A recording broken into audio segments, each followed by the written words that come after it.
Hello, BookTube. This was a pretty good Monday. This really was. It's beautiful. It's warm but not hot. It's no rain. It's the first day of Massachusetts Phase 2 soft reopening of society just in general. More shops are open. More things to do are available. So for the first time in months, first thing, I was able to do normal errands. I was able to go to the post office and mail out a package. I was able to go to the pharmacy. I was able to go to the Brattle bookshop and browse for books outside. And I took my little schnauzer on a lovely walk, a walk where the weather is bright but not hot enough for her to overheat. And that was wonderful too. And also there's mail. And I thought I'd show that to you. And starting with the periodical, the London Review of Books, it gets to me much later than it gets to every other person that I know who subscribes to it, but I'm happy to have it anyway. And this issue, I haven't read any of it, but this issue underscores a tension, a dynamic that always exists when I'm reading book review periodicals. Those of you who are new to the channel, I am myself, I'm a book reviewer. And there are all sorts of dynamics in play there. For instance, am I going to read a review by someone that I know and like, in which I might disagree with them? Am I going to read a review by someone I know and dislike? Am I going to read a review of a book that I'm considering reading, something that I haven't got to yet? And if so, how am I going to estimate whether or not the reviewer is doing a trustworthy job? And maybe my favorite dynamic of all is when I am going to read a review of a book that I have already read, or even more intensely, something that I've read and reviewed. And I noticed when I was looking at the table of contents for this issue that although there's nothing in here that there are no books in the table of contents that I myself have reviewed, virtually everything in this issue is something that I have read, which isn't always the case with the London Review of Books. There's a long piece by Elliot Weidenberger on the coronavirus, so I'll read that first. But then John Lanchester, who's a very good writer on his own right, does a sort of an overview of the Simenon novels, probably referencing the new translations by Penguin. And I have read all of those that have been sent so far. And then also there's Richard King's book, Ahab's Rolling Sea, A Natural History of Moby Dick, which I read and really liked. And that is combined in a review by Colin Burrow with the complete poems of Herman Melville, which it doesn't say here in the table of contents, but I'm assuming that's the Library of America. Those are combined in one review, and I've read both of those. And then also Rosemary Hill reviews Anne Glenconner's book Lady in Waiting, about what it's like to live, with the royals in the royal circles as a lady in waiting to the queen. And then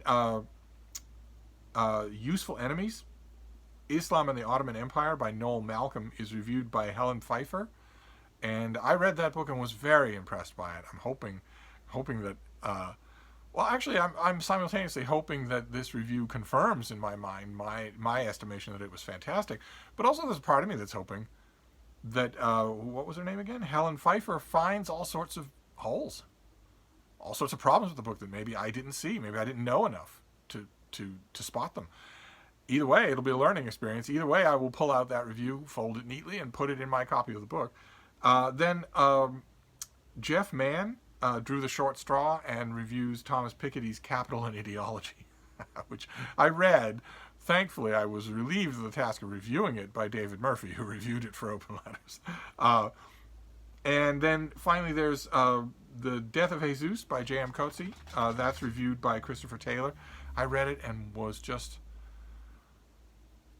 nonplussed. I had no idea what to make of it. It just sat there. The whole trilogy just sits there.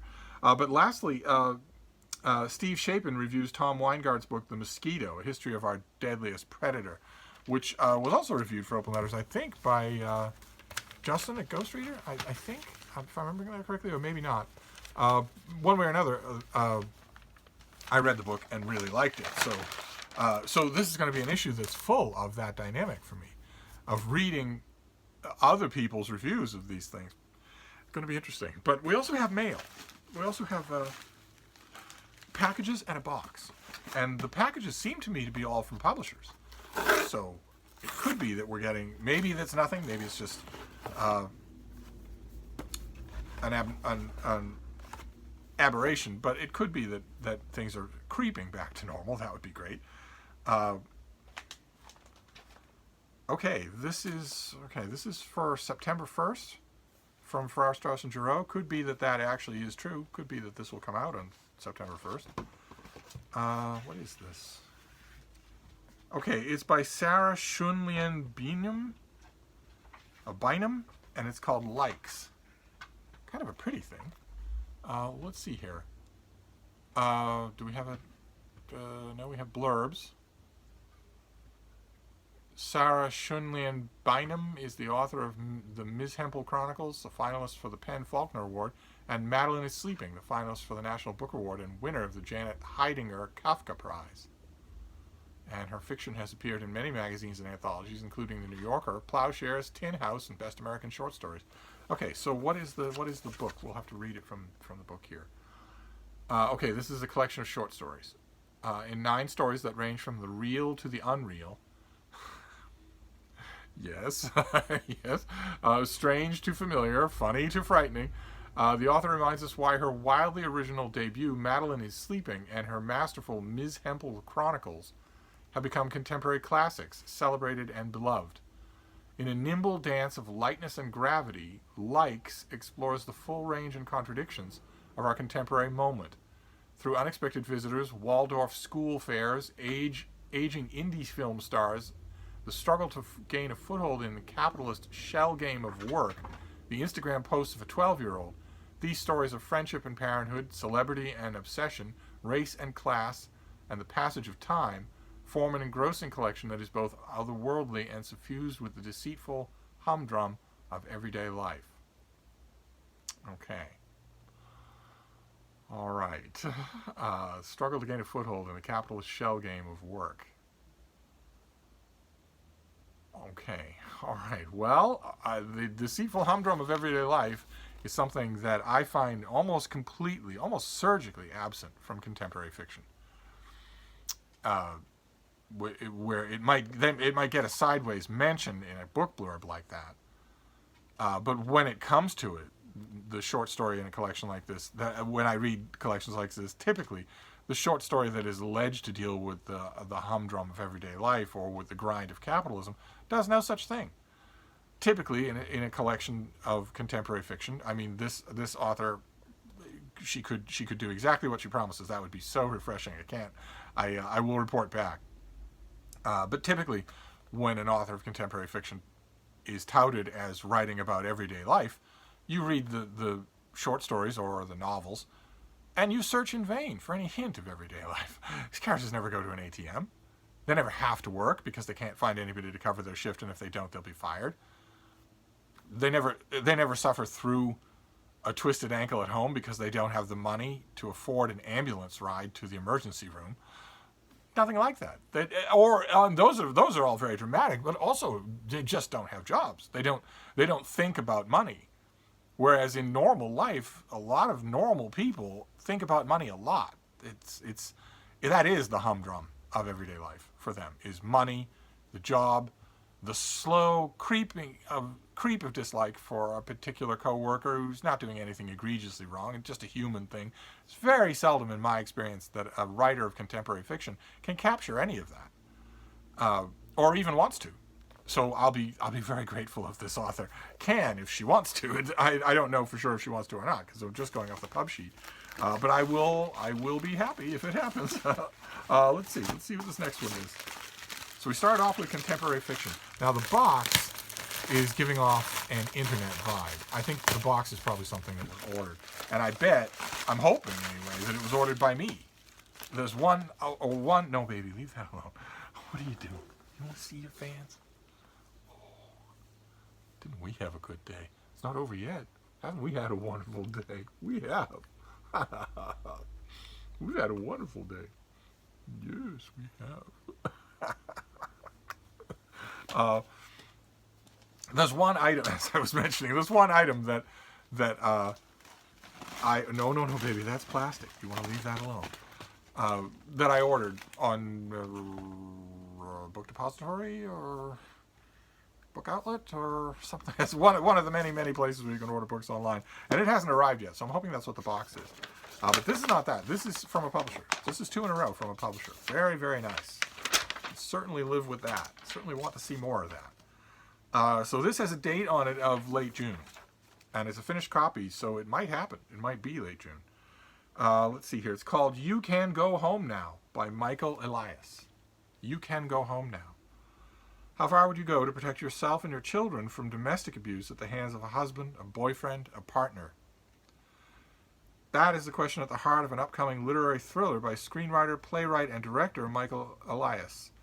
You Can Go Home Now, which HarperCollins will release on June 23rd, features a tough and original heroine who confronts her own moral compass of right and wrong in her pursuit of justice and revenge. Tough and pragmatic Nina Karim is single 31-year-old homicide detective in the Long Island City Police Force. Her current investigation focuses on a series of cold case murders of violent, abusive men. The women connected to these men all have the same alibi. They were in Artemis, a battered women's shelter, when their husbands were murdered. Explosive subject matter. And this author is going to tackle that matter and also weave in a police procedural thriller. Because, of course, the women would be, the primary suspect. Nina goes into Artemis posing as a victim of domestic abuse, certain that the answers lie within its closed doors. As she digs deeper, she finds the workings of Artemis may align with her own tragic past, when her doctor father was assassinated by a pro-life fanatic, propelling Nina to become a police officer with the single intent to find his killer and extract her own bloody justice. So she has herself experienced the exact same kind of biblical motivation of an eye for an eye that she suspects the killer of all these abusive men has felt. She knows exactly what that feels like because she became a police officer in order to do that. Well, that's pretty good. Simple, but good. It'll all depend on the execution, of course. Nina's quest for revenge and the actions taken by the women in the shelter who have changed the rules for their own protection come together in a stunning climax. Okay, well, I'm on board. I love a good thriller anyway, but that's always a neat twist. I mean, you see that a lot in thriller literature where the protagonist shares some elemental aspects in common with the known or suspected antagonist, or in this case, plural. It's a well-trod ground, but I'm always up for it if it's done well. All right, so that's great, fantastic. Let's see what this next one is. Yeah, that's paper. You can have that. See?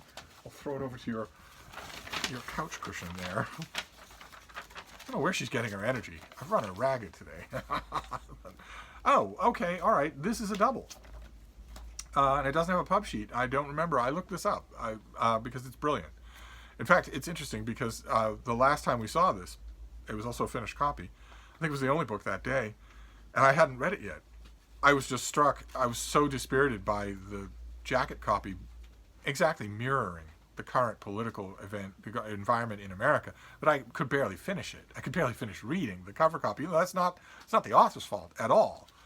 And then as soon as I was done with that video, I read the book, and it's brilliant, absolutely brilliant. It required reading for anyone living in America today, or Brazil. But this is The New Despotism by John Keane, in which he proposes that the ideas that we have of despotism need an update. They need a 21st century update, and that we are only hurting ourselves if we don't update our vocabulary for the threats to our existence. Let me give you. We'll try our way through the jacket copy one more time because it's tough. One day they'll be like us. That was once the West's complacent and self-regarding assumption about countries emerging from poverty, imperial rule, or communism. But many have hardened into something very different from liberal democracy, what the eminent political thinker John Keane describes as a new form of despotism. And one day, he warns, we may be more like them. Drawing on extensive travels, interviews, and a lifetime of thinking about democracy and its enemies, Keane shows how governments from Russia to China through Central Asia to the Middle East and Europe have mastered a formidable combination of political tools that threaten the established ideals and practices of power-sharing democracy. They mobilize the rhetoric of democracy and win popular support for workable forms of government based on patronage, dark money, steady economic growth, sophisticated media controls, strangled judiciaries, dragnet surveillance, and selective violence against their opponents. Casting doubt on such fashionable terms as dictatorship, autocracy, fascism, and authoritarianism, Keane makes a case for retrieving and refurbishing the old term despotism to make sense of how these regimes function and endure. He shows how they cooperate regionally and globally and draw strength from each other's resources while breeding global anxieties and threatening the values and institutions of democracy. Like Montesquieu in the 18th century, Keane stresses the willing complicity of the comfortable citizens in all these trends. And like Montesquieu, he worries that the practices of despotism are closer to home than we care to admit. The author is a professor of politics at the University of Sydney and also a professor in Berlin. He's renowned globally for his creative thinking about democracy. And this was terrific. Absolutely terrific. Incredibly dispiriting. Incredibly disturbing. It's just, it holds up a mirror to not just America. I mean, certainly America under the administration of Donald Trump. But it holds up a mirror to a lot of other trends going on in the world. And I think, I mean, it was like light bulbs were going off in my head the whole time I was reading this. I'm thinking, okay, I'm finally reading a synthesis that makes sense. One rule, one law that makes sense out of all of this. That one law of interpretation, one model that brings this all, that not only fits all of these disparate anti-democratic movements all across the world into one model, but also it makes predictions. It's like all good models, it's testable. I loved it. Thought it was just fantastic. I strongly recommend it if you read this kind of thing. I strongly recommend it. And then we have the box, and then we'll be done, and I can retrieve packaging from the mouth of my little schnauzer. This is cardboard, baby. You don't even want to finish? You don't want to finish your envelope? You just want to tear at the cardboard. I'm hoping that this is the last item on.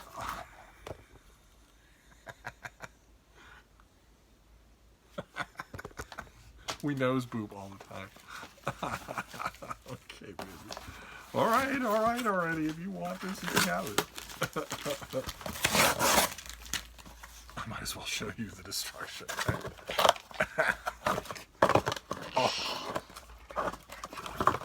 Oh. Here, I'm going to throw this. You can't carry it through there, Frida. Or maybe you can. So you gonna? Can you manage? I know she wants to bring it to her blanket, but maybe she can't negotiate it. Or maybe she's just so eager that she's going to destroy it right there. Oh, baby, see, you can't get that through there. Here, let me.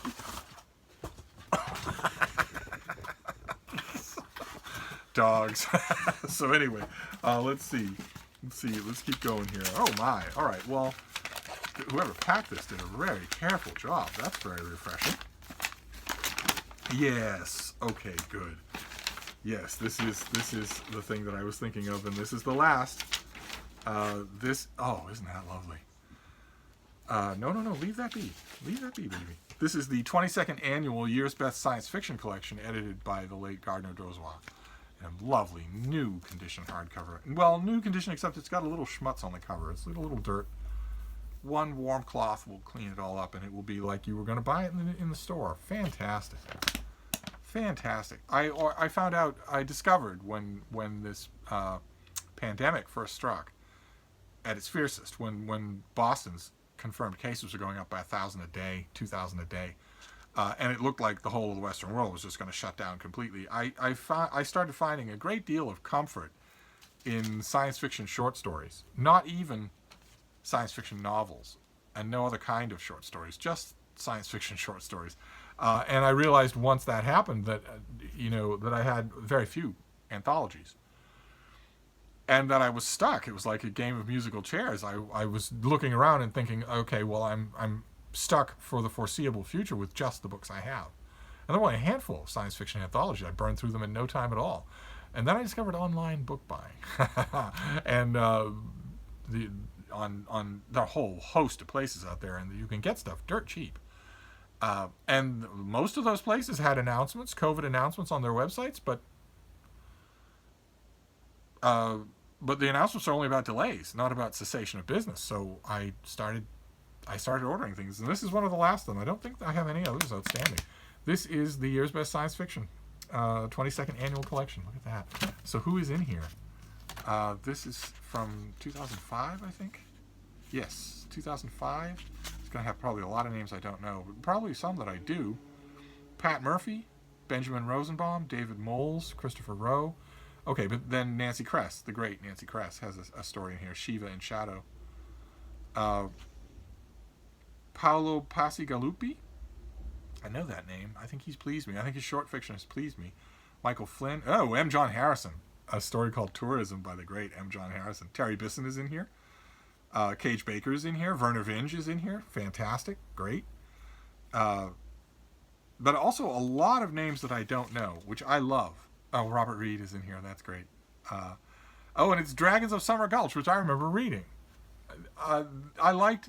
Okay, great. Boy, I've been looking at the authors here. Walter John Williams is in here. Fantastic. I was looking at the authors and not at the titles. I wonder if there are more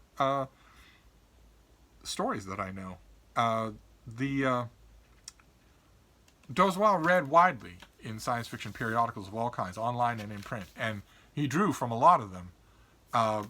But he also naturally drew from the big ones, Analog and Asimov, and I read Analog and Asimov, every word of every issue. I wonder how many of these came from Analog and Asimov, or the magazine of science fiction and fantasy. There's one from Science Fiction and Fantasy, one from Asimov, another one from Science Fiction and Fantasy, one from Analog,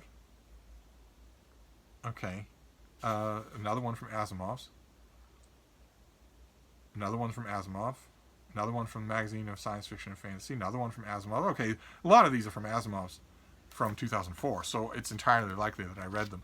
I might not remember every one of them until I start on them, and that'll be half the fun. So I now have a whole little bookcase, a waist-high normal dimension bookcase that is entirely full of science fiction that wasn't before. That is great. I have since put the kind of a semi-break on online book ordering because it's so easy to do that I don't want to be up to my earlobes in books, especially since after today I'm hoping that I don't have to order books at all. I prefer the serendipity. I prefer the thrill of the hunt and the appearance of the unknown, or the unexpected, where you're looking at a big shelf of books in a used bookstore and you see something that you didn't think that you wanted, and then all of a sudden you realize, oh, I do want that. I like that. I prefer it to the one thing that online book shopping can't do is simulating the serendipity of, oh, that's something that I want. Unless you, for instance, go on eBay or Amazon and buy a bulk lot, which is kind of fun in its own right, where you just go on one of those sites and buy a bulk lot of some category. So I want a bulk lot of historical fiction. Here's 20 books for $20. And you don't really know what you're getting. Until you get them, you don't really know what you're getting. But that's a wasteful a very poor duplication of what I'm talking about, because you get a lot of stuff you don't want. And maybe one or two things that you do. Far better to go to a good, bustling used bookstore. So there you go. That was the mail. We got the London Review of Books. It's going to be full of Steve arguing with reviewers he's never met, and a couple that he has. Then the year's best science fiction, number 2022, by Gardner Dozois, to go to a collection that, he did 35 of these. I don't even have half of them, but I have a lot now. I have about half, I'd say. Then a second copy of The New Despotism. Strongly recommend this to students of world history, political science, current events. Then You Can Go Home Now, about a conflicted detective, a detective who's working from her own motivations of personal justice and vengeance, while hunting down what looks like a serial killer who's also working from those same motivations. So I don't doubt that the promise of the pub sheet about a great climax is probably true. And then Likes by Sarah Shunlian Bynum, a collection of short stories that is rather nice, rather pretty. I hope that I love at least some of them. I'm usually willing to float short story collections a little extra credit because they're not going to be even in the quality of what's in them. And I, generally speaking, in a case like this, I only want to really love one or two stories out of the batch. So I can hope for that. I can also hope this comes out in September. I can hope that the major disruptions to publishing release schedules are fixing to be over. In one way or another, I'm not these others. I've read The New Despotism. This, I'm going to read a lot of those unknown names tonight, and the thriller I'll read tonight as well. I don't need to get to likes right away because it's not for quite some time. So there you go. There's a little Monday mail for you. Let's hope that Tuesday has mail as well. That would be great. So I'm going to wrap this up, but I'll be back. Thank you, BookTube.